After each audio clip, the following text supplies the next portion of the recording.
Salam sejahtera murid-murid. Dalam episod pelajaran kita pada kali ini, kita akan meninjau pembentukan tamadun manusia yang bermula apabila wujudnya hubungan penyesuaian antara manusia dengan alam sekitar.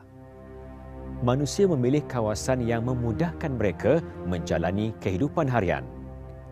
Lembah sungai menjadi tempat pilihan utama sebagai pertempatan kekal.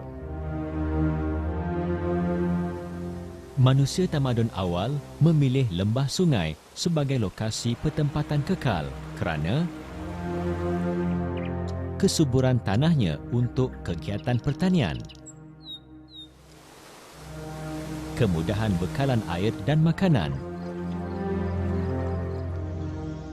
kemudahan pengangkutan dan perhubungan.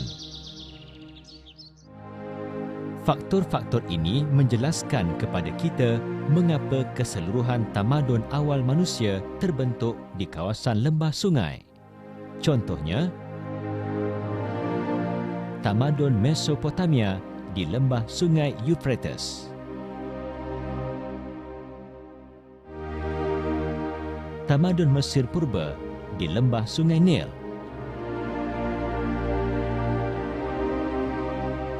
Tamadun Indus di lembah sungai Indus. Dan tamadun Huangho di lembah sungai Huangho.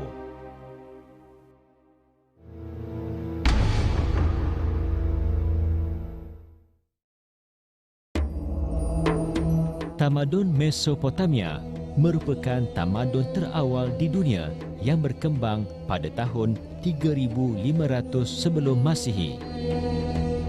Perkataan Mesopotamia berasal daripada bahasa Yunani yang bermaksud tanah di antara dua sungai, iaitu Sungai Tigris dan Sungai Euphrates.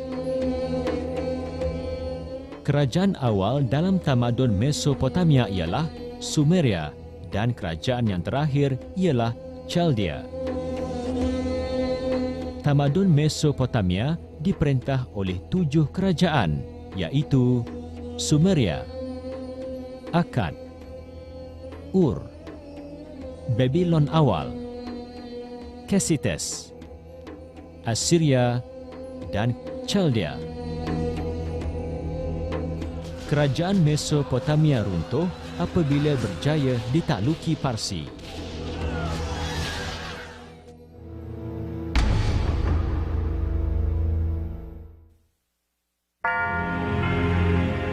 Pembentukan tamadun Mesopotamia bermula di bahagian selatan bandar Baghdad. Di kawasan ini, Sungai Tigris dan Sungai Euphrates hampir bercantum dan dikenali sebagai Babylon. Babylon terbahagi kepada 2 kawasan, iaitu Akkad di utara dan Sumeria di selatan. Tamadun Mesopotamia bermula di wilayah selatan, iaitu Sumer, apabila orang Sumeria berhijrah ke wilayah ini dan membuka penempatan. Mereka telah menebus guna tanah dan membina sistem pengairan untuk menjalankan kegiatan pertanian. Lebihan pengeluaran makanan yang diperoleh daripada kegiatan pertanian ini dapat menampung keperluan penduduk yang semakin meningkat. Pertempatan awal ini yang pada mulanya berbentuk perkampungan telah berkembang secara evolusi menjadi bandar dan akhirnya wujud beberapa buah negara kota yang terletak di sepanjang sungai serta terusan.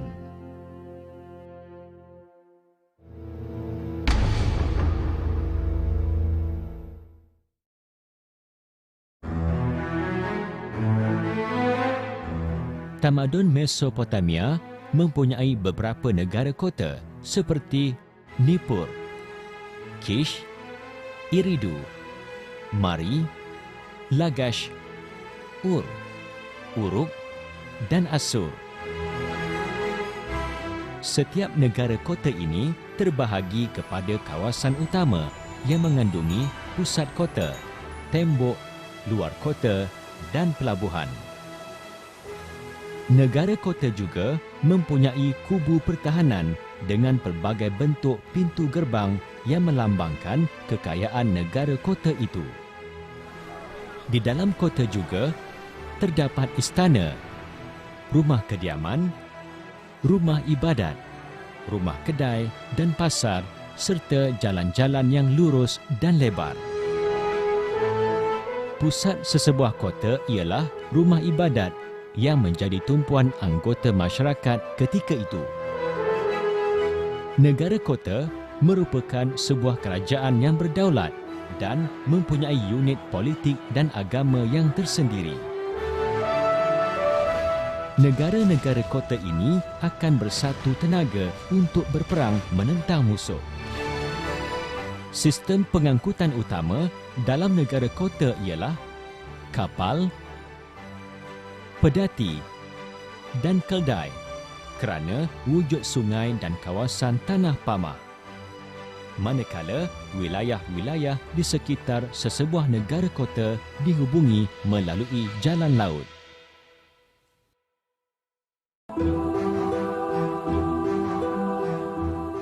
Murid-murid, ciri kedua tamadun Mesopotamia ialah organisasi sosial yang membentuk masyarakat negara kota hidup secara lebih teratur.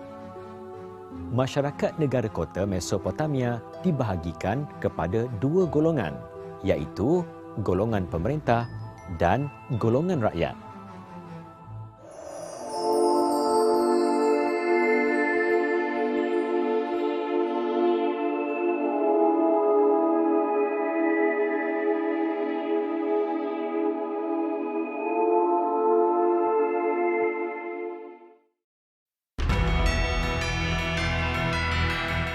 Tamadun Mesopotamia mengamalkan pemerintahan beraja yang berbentuk teokrasi.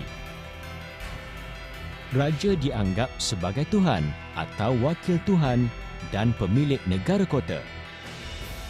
Masyarakat Mesopotamia tidak menyembah raja mereka sebagai Tuhan, kecuali pada masa pemerintahan Raja Naram-Sin yang memaksa rakyat menyembah beliau sebagai Tuhan.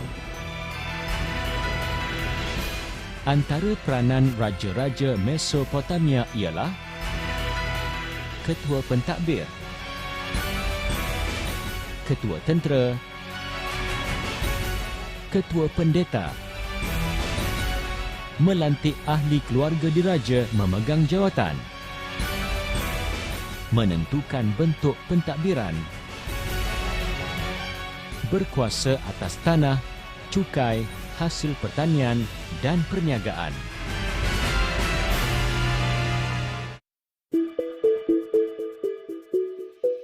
Tahukah murid-murid, kegiatan ekonomi dan lebihan pengeluaran hasil pertanian membawa kepada pengkhususan pekerjaan?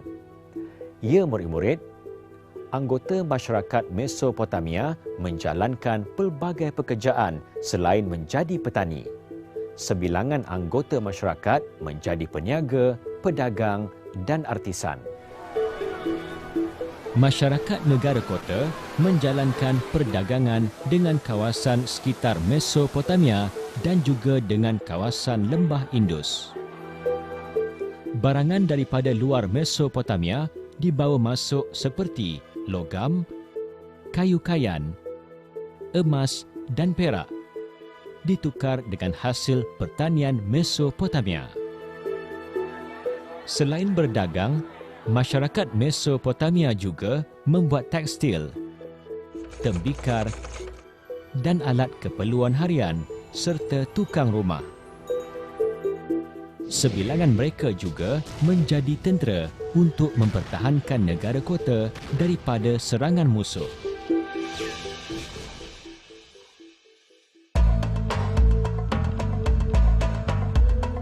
Perkembangan ilmu pengetahuan membawa kepada kemunculan sistem tulisan. Sistem tulisan tamadun Mesopotamia dikenali sebagai cuneiform yang berbentuk pepaku. Sistem tulisan yang awal orang Sumeria adalah dalam bentuk tulisan bergambar, kemudian ditukar kepada tulisan berbentuk simbol yang ditulis pada tanah liat.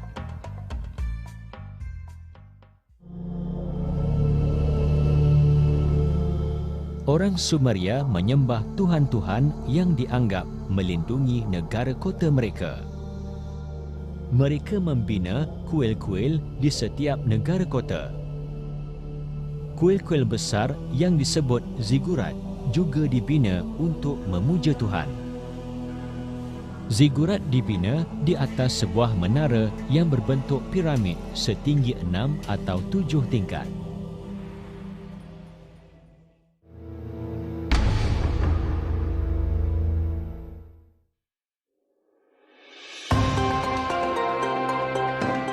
Salah satu sumbangan besar tamadun Mesopotamia ialah dalam bidang perundangan, iaitu Kod Undang-Undang Hammurabi.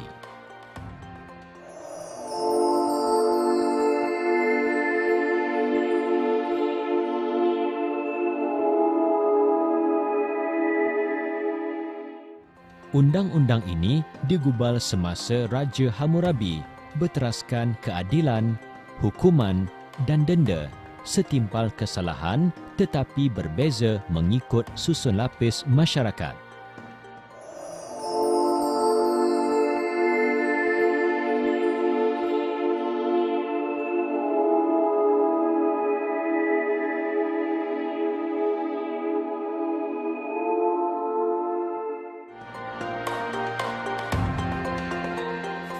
Tamadun Mesopotamia juga menyumbangkan sistem tulisan kepada manusia sejagat. Perkembangan sistem tulisan membolehkan jurutulis mencatat rekod urusan pentadbiran dan perniagaan. Contohnya, kesemua urusan jual-beli dalam perdagangan dapat disertakan dengan resit, nota dan surat kredit.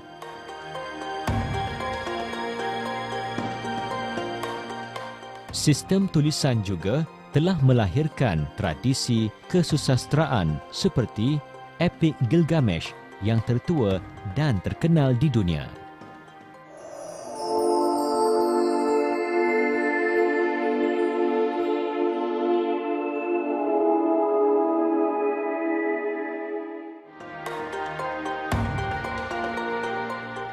Dalam bidang astronomi, orang Mesopotamia mengkaji tentang pergerakan bulan, bintang dan matahari.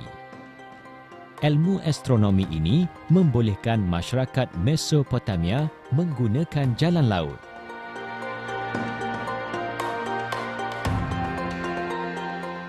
Ilmu astronomi juga membawa kepada perkembangan bidang matematik, iaitu sistem mengira perpuluhan, menambah dan punca ganda dua yang kemudiannya pula membawa kepada perkembangan ilmu geometri. Pengetahuan tentang ilmu astronomi telah membolehkan orang Mesopotamia menggunakan jalan laut dan mencipta kalendar yang berasaskan sistem solar yang terdiri daripada 12 bulan dalam satu tahun.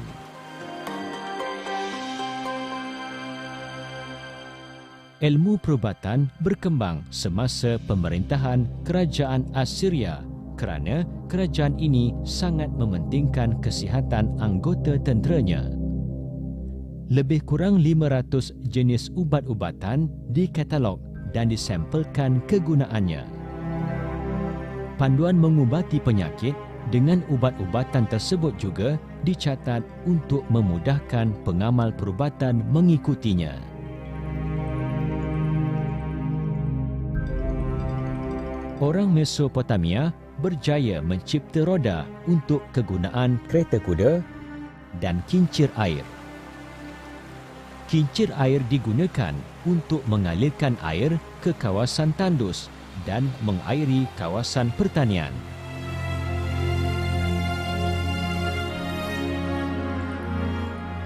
Satu lagi sumbangan tamadun Mesopotamia ialah memperkenalkan cara membuat batu bata daripada tanah liat.